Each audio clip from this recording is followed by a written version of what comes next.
అందుకే శ్రీశైల సుప్రభాతానికి ఉన్నటువంటి గొప్పతనం ఏమిటంటే భగవంతుని యొక్క నామావళి చెప్పబడుతుంది. ఇందులో కలవు నామ సంకీర్తన.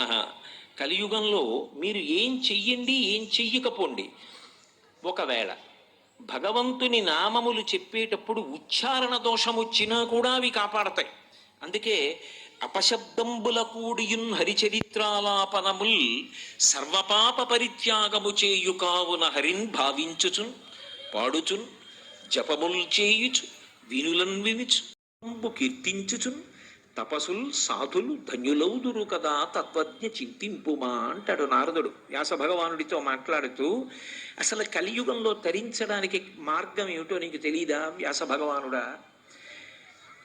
అపశబ్దంబుల కూడియున్, మాట్లాడుతున్నప్పుడు ఉచ్చారణ దోషం వచ్చినా అది భగవన్నామం అయితే మాత్రం మనిషిని కాపాడేస్తుంది. అందుకే బిడ్డ పేరు పెట్టి పిలిచిననైన విశ్రామ కేళినైన పద్య గద్య గీత భావార్థములనైన కమలనయను తలుప కలుషహరము. బిడ్డకి భగవంతుడి పేరు పెట్టుకుని బిడ్డని పిలవడం కోసం పిలిచినా సరే, లేదు ఏదో ఆట ఆడుకుంటూ అవతల వాళ్ళకి ఆ పేరు మనకి ఈ పేరు పెట్టుకుని ఏదో ఆడుకుంటూ అవతల పక్షం విశాలాక్షి యువతల పక్షం భ్రమరాంబ పక్షం అనుకుని పిలుచుకున్నా, లేదు పద్యంలోనో గద్యలోనో గీతంలోనో ఆ పేర్లు పలికిన అవి చివరికి ఏం చేస్తాయంటే పాపములను పోగొట్టి భగవంతుని వైపుకి తీసుకెళ్ళిపోతాయి. ఎందుకంటే నామమునకున్న శక్తిని నామిని తీసుకొస్తుంది. నేను ఇప్పుడు ప్రవచనం చేస్తుంటే ఎవరో సభలో మధ్యలో లేచి అకస్మాత్తుగా కోటేశ్వరారు అని పెద్ద కేకేశాడు అనుకోండి, నేను చటుక్కునని చూస్తాను. ఎందుకని అంటే నా పేరు పలికితే నేను అటువైపుకి తిరుగుతాను. నామిని నామము లాగుతుంది, అది దాని శక్తి. మీరు తెలిసి కానీ తెలియక కానీ భగవన్ నామములను ప్రాతకాలంలో పలికారనుకోండి, మల్లికార్జునుడి దృష్టి మీ వైపుకి తిరుగుతుంది, భ్రమరాంబ దృష్టి మీ వైపు తిరుగుతుంది. ఇంకేం కావాలి? అది సాధారణ ప్రయోజనం. మీకు తెలిసినా తెలియకపోయినా ఓసారి అలా అంటే చాలు. అందుకే శ్రీశైల సుప్రభాతానికి ఉన్న గొప్పతనం ఏమిటంటే నామముల యొక్క ప్రస్తావన చాలా ఎక్కువగా ఉంటుంది. ప్రకృతి సంబంధమైనటువంటి విశేషములు ఇంచుమించు లేవనే చెప్పవలసి ఉంటుంది. అందువలన అందులో మీరు ఏ ఒక్క పాదం పలికినా, ఒక నామం పలికిన, ఒక శ్లోకం పలికిన అది కాపాడి తీరుతుంది. అందున ప్రభాతకాలం బ్రాహ్మీ ముహూర్తం కాబట్టి. అందుకే శంభో సురేంద్రనుత శంకర శూలపాణి చంద్రావతంశ శివ శర్వ పినాకపాణి గంగాధర క్రతుపతే గరుడధ్వజాప్త శ్రీమల్లికార్జున విభో తవ సుప్రభాతం. 11 నామములు చెప్పారు ఇందులో. 11 నామములు ముందు చెప్పడం ఎందుకు అంటే, మొట్టమొదట 11 నామాలతో మొదలు పెట్టడం ఎందుకు అంటే, శివుడు ఏకాదశ రుద్రస్వరూపంగా ఉంటాడు. అందుకని 11 నామాలున్న శ్లోకాన్ని మొదటికి తీసుకొచ్చారు. శ్రీశైల సుప్రభాత కూర్పుకున్నటువంటి అందం అది. అందులో మొట్టమొదట చెప్పినటువంటి నామమే శంభో అని మొదలుపెట్టారు. నిన్నటి రోజున మీకు నేను చెప్పాను, శం భావయతీతి ఇది శంభు. సుఖము ఒక భావన. ఎందుకనంటే ఒకడికి ఉంటే సుఖం, ఒకడికి లేకపోతే సుఖం. నేను ఎందుకంటున్నానంటే ఈ మాట, ఒకడు డబ్బు ఉందనుకోండి సంతోషిస్తాడు, ఒకడు డబ్బు లేదనుకోండి సంతోషిస్తాడు. అలా కూడా ఉంటారండి అంటే ఉంటారు. కుచేలుడు కృష్ణుడి దగ్గరికి వెళ్ళి రూపాయి అడగలేదు, ఆయన ఇవ్వలేదు. ఆయన తిరిగి వచ్చేస్తున్నాడు. ఆయనకి మధ్యలో గుర్తొచ్చింది, నాకు కృష్ణుడు ఏమి ఇవ్వలేదు. గుర్తొచ్చిన తర్వాత ఆయన ఒక్క క్షణం ఆలోచించాడు, ఇంత ఉన్నవాడు నాకేమి ఇవ్వలేదు ఏమిటి అని. అప్పుడు అనుకున్నాడు, ఓహో ధనాన్ని పొందితే రేపు పొద్దున్న భగవంతుణ్ణి విస్మరిస్తాడు, పాడైపోతాడని కృష్ణుడు నాకు ఇవ్వకుండా కాపాడాడనమాట అని ఎగిరి గంతులేసి ఇంటికి వెళ్ళిపోయాడు. సరే తర్వాత అవన్నీ భగవంతులవి ఇచ్చాడు, అయినా ఆయన దాంతో తాదాత్మ్యత చెందలేదు. ఒక్కొక్కడికి ఉన్నది సుఖం, ఒక్కొక్కడికి లేనిది సుఖం. సుఖము ఖచ్చితముగా ఇదే సుఖము అని చెప్పడం సాధ్యం కాదు. ఒకడికి వంకాయ కూర సుఖం, ఒకడికి వంకాయ కూర చూస్తే వాంతి వస్తుంది. అప్పుడు వంకాయ కూర సుఖం అని చెప్పడానికి ఏమి ఉండదు, అది మనసు యొక్క స్థితిని బట్టి ఉంటుంది. అందుకే సుఖ దుఃఖ ఈ రెండింటిలో కూడా ఖ అలాగే ఉంటుంది. ఖ అంటే ఆకాశం. ఆకాశం మబ్బట్టింది అంటాడు, ఆకాశానికి మబ్బులేం పట్టవు, మబ్బులు లేవు ఇప్పుడు ఆకాశంలో అంటాడు. మనసు బాగుందనుకోండి, ఖ ఆకాశానికి సు ఆకాశానికి దు. అలాగే మనసు దాని ఎందు సంతోషించింది అనుకోండి సుఖ, మనసు దాని ఎందు సంతోషించలేదనుకోండి దుఃఖ. కాబట్టి కా మాత్రం నిజానికి అంతే, దానిలో మార్పు లేదు, భావనలో మార్పు అంతే. ఒక్కొక్కడికి ఏం చెప్తాం, రామదాసు గారిని కారాగారంలో పెట్టి కొరడాలు పెట్టి కొట్టి క్షరాన్నం పెట్టారు, అర్ధశేరు బియ్యంలో షేరు ఉప్పు పోసి ఇచ్చారు వండుకు తినమని. ఆయన వండుకుని రామచంద్రమూర్తికి నైవేద్యం పెట్టాడు, అది క్షీరాన్నం అయింది. ఆయన చరిత్ర శాశ్వతమైంది. ఎవరు చెప్పగలరు? ఆయనకి అది సంతోషంగా ఉంది. ఎందుకంటే పోన్లే మళ్ళీ భద్రాచలం పెడితే ఉద్యోగం వ్యవహారం హాయిగా ఇక్కడ దెబ్బలు తింటే తిన్నాను కానీ రామనామ సంకీర్తనం కన్నా ఇంకా నాకేం కావాలన్నాడు. ఆయన అందులో సంతోషం పొందాడు మహానుభావుడు. కాబట్టి ఎవరికి ఎటువంటి సుఖము కలిగితే వాళ్ళు అభ్యున్నతిలోకి వస్తారో అటువంటి సుఖమును వారికి ఇవ్వగలిగిన వాడు శంభో. దాని హద్దులు నిన్న నేను మీతో మనవి చేసి ఉన్నాను. లౌకిక సుఖము, పారలౌకిక సుఖము, వైరాగ్య సుఖము, మోక్ష సుఖము వరకు ఇవ్వగలిగిన వాడు. ఆ హద్దు ఇవ్వడంలో ఇది చేస్తే ఇస్తానని ఆయన అనడం, అలా అనకుండా ఉండడం శివుడి గొప్పతనం. ఏమయ్యా నీకు నేను ఇక్కడ ఇది ఇవ్వాలంటే, ఏదో మీ అబ్బాయికి ఉద్యోగం ఇవ్వాలంటే ఇది చెయ్యి అని పైన ధరల పట్టి ఉన్నట్టే ఉండవు ఆయన దగ్గర. నిజానికి ఆయన ఇది చేస్తే ఉద్యోగం ఇస్తా, ఇది చేస్తే స్వర్గం ఇస్తా, ఇది చేస్తే వైరాగ్యం ఇస్తా, ఇది చేస్తే మోక్షం ఇస్తా అని ఆయన ఏం అనడం. అలా అనడు కాబట్టి ఆయనకి అసుతోషుడని పేరు. ఆయన నిజానికి దేనికి సంతోషిస్తాడంటే నీ మనస్సుతో నువ్వు ఆయన వైభవాన్ని ఎంత బాగా పట్టుకుంటున్నావన్న దానికి సంతోషిస్తాడు. బాహ్యక్రతువుకి మనసు లేనప్పుడు సంతోషించే అమాయకుడేం కాదు. గభీరే కాసారే విశతి విజనే ఘోర విపినే విశాలీ శైలీ చ భ్రమతి కుసుమార్థం జడమితి సమర్పే చేతస్సరసిజముమానాథ భవతే సుఖేనావస్థాతుం జనైహ నజానాతి కిమహో అంటారు శంకరులు. అందుకే శంభో ఆ ఒక్క నామం చాలదా సుప్రభాతంలో? శంభో తర్వాత శ్లోకం మరిచిపోయాడు, ఏమీ ఇబ్బంది లేదు, చాలు. ఏకశబ్ద సమ్యజ్ఞాత సృష్ట ప్రయుక్త స్వర్గే లోకే కామదుగ్భవతి. ఒక్క నామం చాలు, ఒక అక్షరం చాలు తరింప చేయడానికి. శంభో అనగానే ఏం గుర్తొస్తుంది సుప్రభాతంలో? నిన్న రాత్రి నిద్రపోవడం కోసం నువ్వు గది చల్లగా ఉండడానికి ఒక పరికరాన్ని ఏర్పాటు చేసుకున్నావేమో, మెత్తటి పరిపెట్టుకున్నావేమో, తలగడ తల కింద పెట్టుకున్నావేమో, మెత్తటి దుప్పటి కప్పుకున్నావేమో, ఒక పక్కకి తిరిగి పడుకున్నావేమో, చెమట వాసన తగలకుండా అంగరాగములు అలరకున్నావేమో. నిద్ర రావడం నీ చేతిలో లేదు. ఇవేమీ లేకపోయినా బడలిపోయిన వాడు కటిక నేల మీద చెయ్యి తల కింద పెట్టుకుని నిద్రపోవచ్చు. నిద్ర సుఖం. ఆ నిద్ర అన్న సుఖం ఇవ్వడానికి ఏం చేస్తే ఆయన ఇస్తున్నాడు? మనం ఏం చేస్తే ఇవ్వలేదు ఆయన. అసుతోషుడు. అసుతోషుడు అంటే నువ్వు మనస్ఫూర్తిగా ఇంత చేసిన ఆయన పరమ సంతోషాన్ని పొందుతాడు. మనసు పెట్టకుండా ఇదంతా నేనే చేశానని ఎవడంటాడో వాడిని చూస్తే అసహ్యించుకుంటాడు. నువ్వెవడెవరా చేయడానికి నాకని. అందుకే శంభో సురేంద్రనుత. ఆయన కీర్తింపబడేది ఎవరి చేత అంటే దేవేంద్రాదులు కీర్తన చేస్తూ ఉంటారు. ఎందుకని అంటే వాళ్ళ వాళ్ళ లోకములలో శాంతి భద్రతలు, రాక్షసుల వలన దాడి లేకపోవడం, ఆయన పదవి యందు ఊంచుకుని పరిపాలన నిర్వహించడం కూడా ఎవరి మీద ఆధారపడతాయంటే శివానుగ్రహం మీద ఆధారపడతాయి.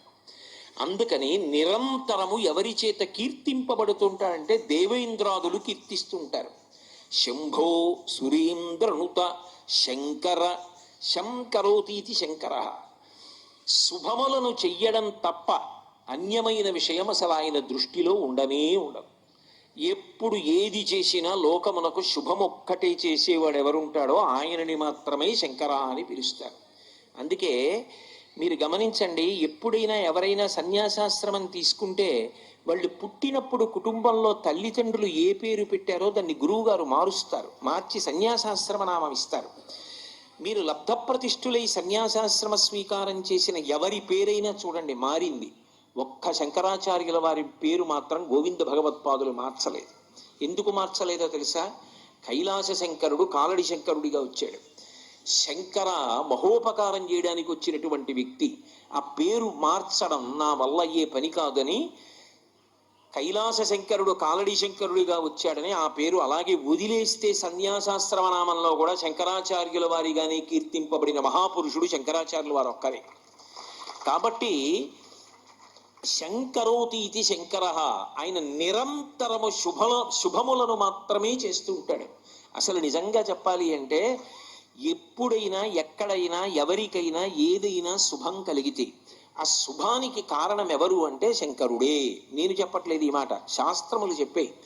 శుభములన్నీ కుప్పలు తెప్పలుగా ఆయన పాదముల దగ్గర పడి ఉంటాయిట. ఆయన అనుగ్రహించాడు అనుకోండి, ఓసారి ఇలా అంటాడు అంటే అది ఎగిరి వెళ్ళి ఇంటికి తోరణంగా పట్టుకుంటాడు. అందుకే ఒక గడుసు కవి ఒక మాట అన్నాడు, నేను ఓ పువ్వు పట్టుకొచ్చి మీ పాదాల మీద వేశాను అనుకోండి, నేను వేసినది ఇది పువ్వు, మీ పాదముల మీద ఉన్నది ఇది పువ్వు. నేను ఒక పువ్వు పట్టుకెళ్ళి మల్లికార్జున లింగం మీద వేసాను అనుకోండి, పరమ ప్రేమతో వేశాను అనుకోండి, ఆ పువ్వు ఓ ఏడాది తర్వాత నా ఇంటి మనవడు. నేను ప్రేమతో వేసిన పువ్వు 2 ఏళ్ల తర్వాత నా ఇంట్లో మనవరాలు. నేను ప్రేమతో వేసిన పువ్వు నేను కట్టుకునే ఒక ఇల్లు. నేను వేసిన పువ్వు నాలో కలిగేటటువంటి భక్తి. నేను వేసిన పువ్వు ఏ వయస్సులో నాకు రావాలో ఆ వయసులో రావలసినటువంటి వైరాగ్యం. ఆయన పాదముల మీద వేసిన ప్రతి బిల్వదళం, ప్రతి పువ్వు నీకు కావలసినదిగా మార్చగలడు. అది ఆయన శక్తి, అది శివ శంకర.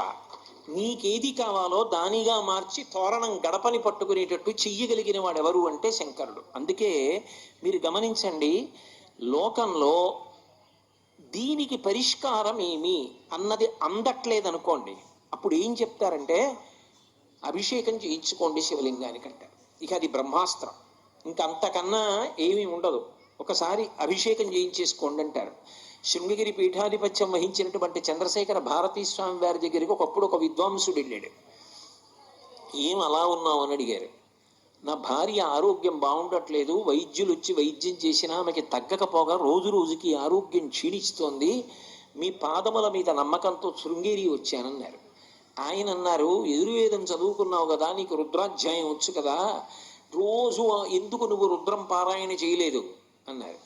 రుద్రం పారాయణ చేస్తే తగ్గుతుందా అన్నారు. పారాయణ చేసి నీ భార్యకి తీర్థమి తగ్గుతుంది, దాన్ని మించిన పరిష్కారం లేదు అన్నారు. ఎలా?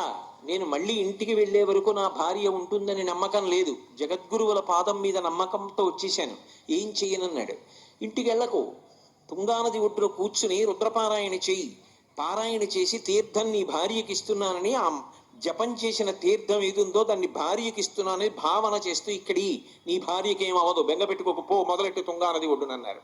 ఆయన చేశాడు, భార్య బతికింది, అక్కడ ఆరోగ్యాన్ని పొందింది. కందుకూరి శివానందమూర్తి గారు 1కి 100 మాటలు రుద్రం యొక్క శక్తిని నిరూపణం చేశారు.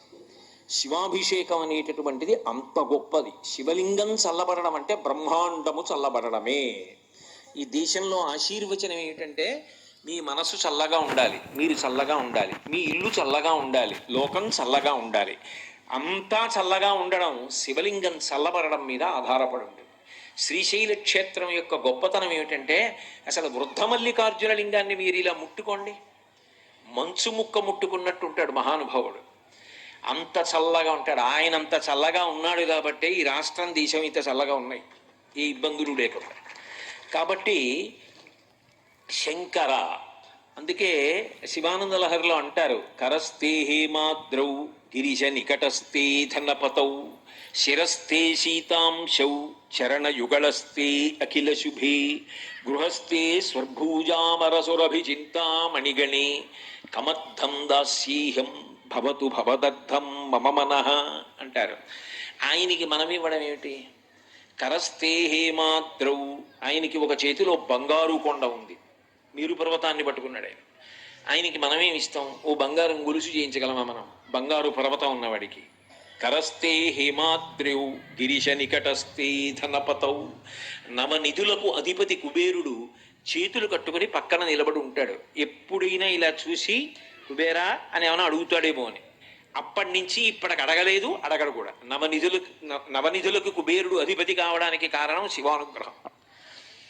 కాబట్టి నికటస్థే ధనపతౌ గృహస్థే స్వర్భూజామరసురభిచింతామణిగణి, ఆయన ఇంట్లో కామధేనువులు, కల్పవృక్షములు, చింతామణులు ఇవన్నీ కుప్పలు తెప్పలుగా ఉన్నాయి. ఇంకా మనమేమిస్తాం ఆయనకి? శిరస్థే శీతాంశౌ, ఆయన శిరస్సు మీద చంద్రవంక ఉంది. చరణయుగళస్తే అఖిల శుభౌ, అమాయకత్వం ఏమిటంటే శివుడికి నేనేదో చేసి పెట్టానన్నా. అసలు నీకు ఆ చేసి పెట్టి అదృష్టం ఇచ్చినవాడు ఆయన. ఆయన కాలిలా కదిపితే చరణయుగళస్తే, ఆయన పాదముల దగ్గర శుభములన్నీ పడి ఉంటాయి. మనం పువ్వు వేసామనుకోండి, పరమభక్తితో వేసామనుకోండి, దాన్ని మనవడిగా మార్చి ఇలా అంటాడు. వాడు ఎగిరొచ్చి కొడుకు ఒళ్ళో పడుకుంటాడు, తోరణం పైన కట్టి వాడి తాతయ్య సంతోషంగా బాలసారి చేస్తాడు ఇంట్లో. ఆయన పాదముల మీద శుభాలన్నీ ఉన్నాయి. ఇంకా నేనేమిస్తాను? నేను ఇవ్వగలిగింది ఒకటే, కమర్థం దాస్యేహం భవతు భవదర్థం మమ మనః. నీ మనసు ఆయన పాదముల దగ్గర పెట్టి పూజ చేయించాలి. అది పెట్టించడం శ్రీశైల మల్లికార్జున సుప్రభాతం యొక్క గొప్పతనం. అందుకే నీకు తెలిసి నామమునందు రమించావా అదృష్టం, నీకు తెలియదు ఇంకా అదృష్టం. ఎందుకని? నీకేం తెలియక్కర్లేదు, ఆ నామం పలికితే చాలు. కోటేశ్వరరావు అన్న మాటకి అర్థమేమి, అందులో ఎన్ని అక్షరములున్నవి, ఆ అక్షరములలో ప్రతిపాదింపబడిన విశేషార్థములేమి, ఇవన్నీ తెలియక్కర్లేదు కోటేశ్వరరావుని మీరు పిలవడానికి, నేను చూడడానికి. అంత తెలిసి పిలిచినా నేనే చూస్తాను, ఏమీ తెలియకుండా పిలిచినా నేనే చూస్తాను. సుప్రభాతంలో మీరు శంభో సురేంద్రనుత శంకర శూలపాణి అంటే తెలిసి పిలిచిన వాడికి అలాగే చూస్తాడు, తెలియక పిలిచిన వాడికి అలాగే చూస్తాడు. అందుకే తరించడానికి అవకాశాన్ని మల్లికార్జున సుప్రభాతమునందు ప్రతిపాదన చేశారు. ఆయన నామములకు ఎక్కువ ప్రాధాన్యత ఇచ్చారు. శంభో సురేంద్రనుత శంకర శూలపాణి, చేతిలో త్రిశూలం పట్టుకుని ఉంటాడు.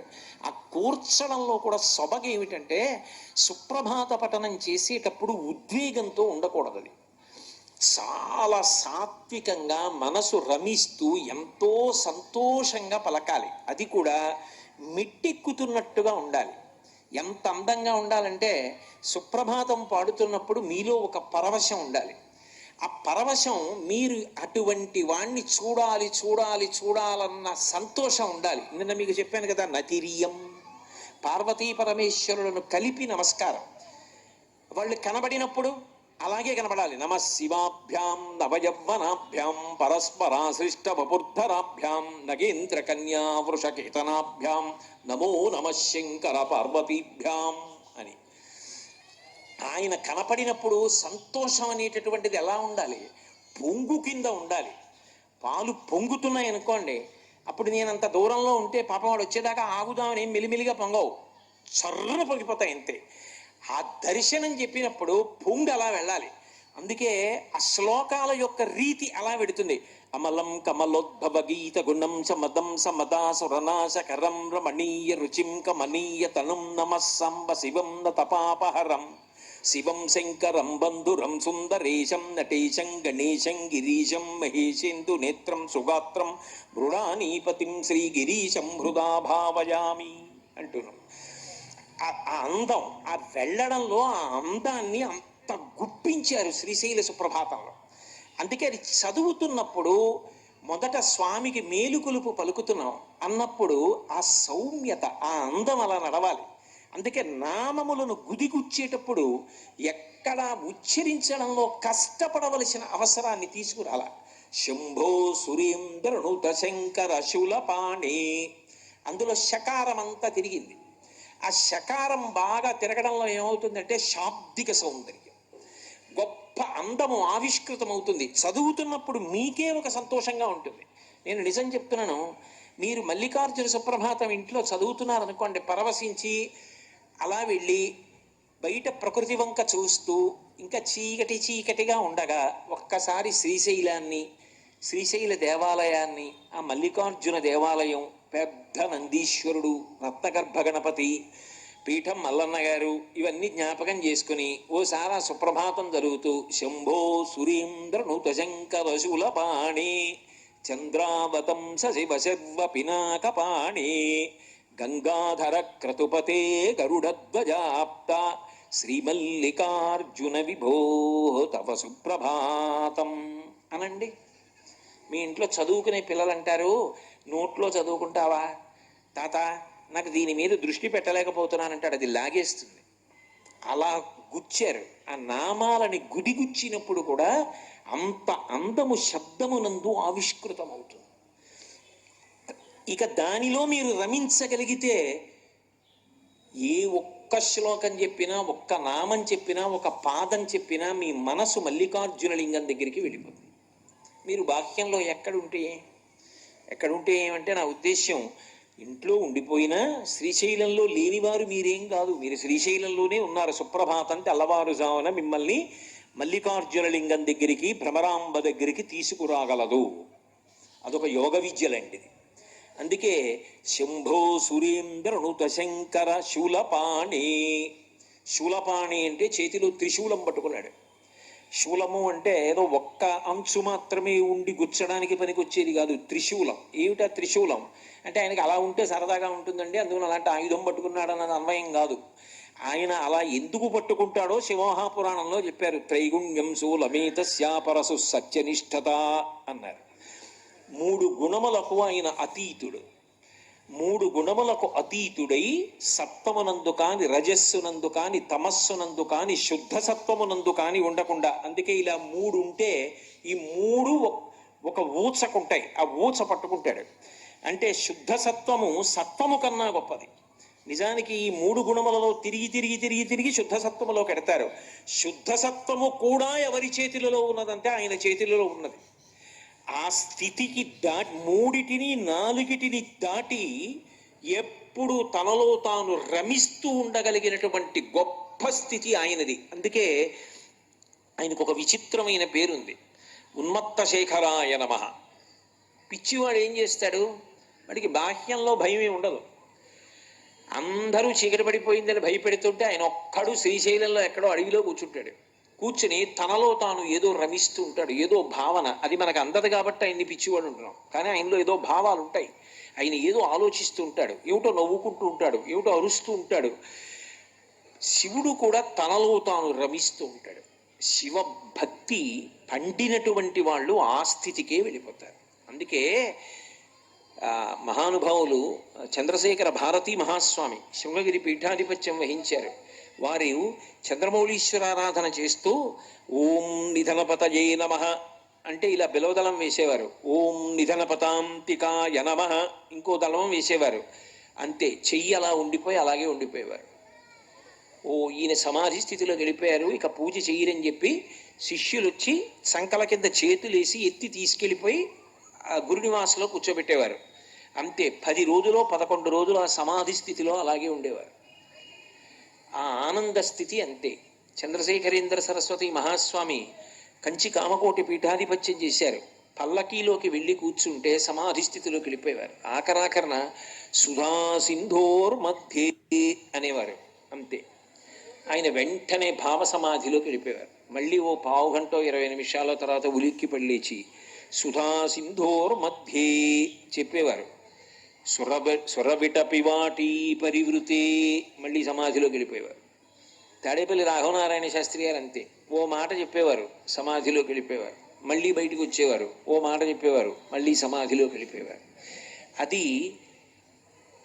రామకృష్ణ పరమహంస మాటల్లో చెప్పాలి అంటే నల్లమందు మరిగిన నెవలిలా ఉంటుంది. ఆ భావ సమాధి అంత గొప్పది.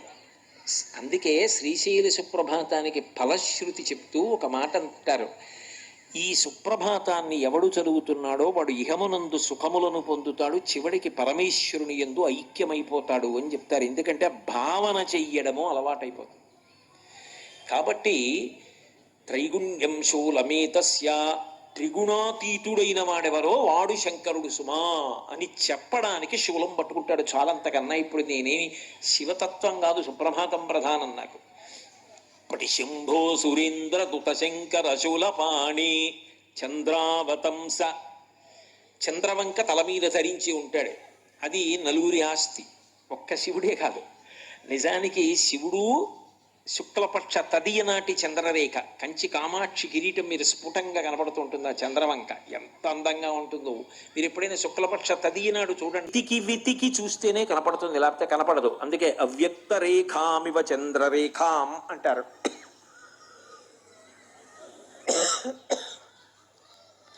తదియనాటి చంద్రరేఖ శుక్లపక్షంలో ఎలా ఉంటుందో అటువంటి చంద్రరేఖ పరమశివుని యొక్క కిరీటం మీద ఉంటుంది. అదే అమ్మవారి కిరీటం మీద ఉంటుంది, అదే వినాయకుడి కిరీటం మీద ఉంటుంది, అదే సరస్వతీదేవి కిరీటం మీద ఉంటుంది.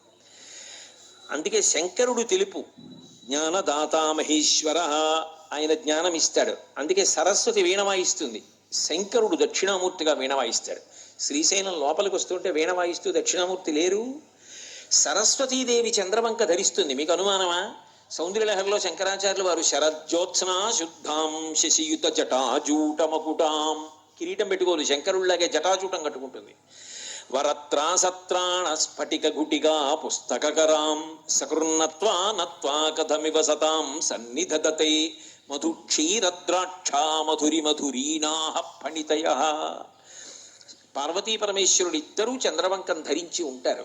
ఎందుకది? ఆ తదీనాటి చంద్రరేఖ సరదా ఏమిటి వాళ్ళిద్దరికీ అంటే, చంద్రరేఖని ధరించడం వెనక ఉన్నటువంటి తత్వము వేరు. ఎందుకు ధరిస్తారంటే, వాళ్ళు కాలాతీతులు సుమా అని చెప్పడం కోసం చంద్రవంక పెట్టుకుంటారు. చంద్రోద్భాసిత శేఖరే స్మరహరే గంగాధరే శంకరే సర్పైర్భూషిత కంఠకర్ణ వివరే నేత్రోద్ధవైశ్వానరే దంతిత్వకృత సుందరాంబరధరే త్రైలోక్యసారే హరే మోక్షార్థం కురుచిత్త వృత్తిమమలాం అంతైస్తు కింకర్మభిః అంటారు. చంద్రోద్భాసిత శేఖరే, కాలం నడుస్తోందని గుర్తు ఏమిటంటే చంద్రుని యొక్క ఎదుగుదల తరుగుదల దృష్టిలో పెట్టుకుని తిథి చెప్తాం. ఇప్పుడు ఇవాళ ఉందనుకోండి, ఏదో పుష్యమాసే శుక్లపక్షే షష్ఠిమ్యాం వాసర భానువాసరే అని చెప్పాం. రేపు శుక్లపక్షే సప్తమిమ్యాం అంటామంటే ఇంకో కళ పెరిగింది. ఇంకో కళ పెరిగితే కాలం కదిలిపోయింది. కాలం కదిలిపోతే నా ఆయుర్దాయం తగ్గిపోయింది. ఒక్క కళ పెరిగిందనుకోండి, ఇవాళ అయిపోయి రేపు వచ్చిందనుకోండి, నా ఆయుర్దాయంలో ఒక రోజు అయిపోయింది అంటే నేను మృత్యువుకి దగ్గర పడిపోతున్నాను. చంద్రుని యొక్క కళలు పెరిగి తరుగుతూ ఉంటే మాసములు కదిలిపోతాయి. మాసములు కదిలిపోతే ఆయువు తరిగిపోతుంది. అందుకే ఆయుర్నశ్యతి పశ్యతాం ప్రతిదినం యాతి క్షయం యవ్వనం ప్రత్యాయంతి గతాః పునర్న దివసాః కాలో జగద్భక్షకః లక్ష్మీస్తోయతరంగభంగ చపలా విద్యుచ్చలం జీవితం తస్మాన్ మాం శరణాగతిం కరుణయా త్వం రక్ష రక్షాధునా అంటారు. ఆయన అలా కాలం వెళ్ళిపోతోందని చెప్పి ఆయన మృత్యువు చేత గ్రసింపబడడం. ఆయన కాలాతీతుడు, కాలమునకు అతీతముగా అలాగే ఉంటాడు. అందుకే వాళ్ళిద్దరికీ జుత్తు నాకు తెల్లబడదు, ఇద్దరి జుత్తు నల్లగా ఉంటుంది, ఇద్దరూ ఎప్పుడూ యవ్వనంలో ఉంటారు. కాలాతీతుడైన వాడెవరో వాడు మాత్రమే మనని కూడా కాలాతీతుణ్ణి చేసి మోక్షం ఇవ్వగలడు. ఇక కాలమునందు మళ్ళీ పుట్టవలసిన అవసరం, పెరగవలసిన అవసరం, తరగవలసిన అవసరం, నశించవలసిన అవసరం లేకుండా చెయ్యగలిగిన వాడు ఆయన ఒక్కడే. అందుకే కాలమునకు సంకేతమైన కాలుణ్ణి చంపిన, పుట్టుకకు కారణమైన కాముణ్ణి చంపిన ఆయన వల్ల సాధ్యం తప్ప అన్యుల వలన సాధ్యము కాదు. అందుకే వక్షస్థాడనమంతకస్య కఠినాపస్మార సంవర్ధనం బుభృత్పర్యటనం నమత్సురశిర కోటీర సంఘర్షణం కర్మేదం మృదులస్య తావకపదద్వంద్వస్య గౌరీపతే మచ్చేతో మణిపాదుకా విహరణం శంభో సదాంగీకురు అంటారు. అందరినీ చంపేసే యమధర్మరాజు గారి వక్షస్థలం మీద చంపి తన్నేసిన వాడు శివుడు. అందరిలో కామమును ప్రజ్వలింపచేసి జన్మకు కారణమైనటువంటి మన్మధుణ్ణి కంటిమంట చేత కాల్చేసిన వాడు శివుడు. అందుకే జన్మకి కారణం, మరణానికి కారణం ఆయన తీసేస్తాడు. అది చంద్రవంకకి గుర్తు. కాలమునకు ఆయన లొంగడు సుమా అని. అందుకే కాలాతీతుడు అని చెప్పడం కోసమని ఆ చంద్రవంకని ధరించి ఉంటాడు. అంటే ఆయన పాదములు ఎవరు పట్టుకున్నాడో వాడు కూడా మోక్షమును పొందగలడు.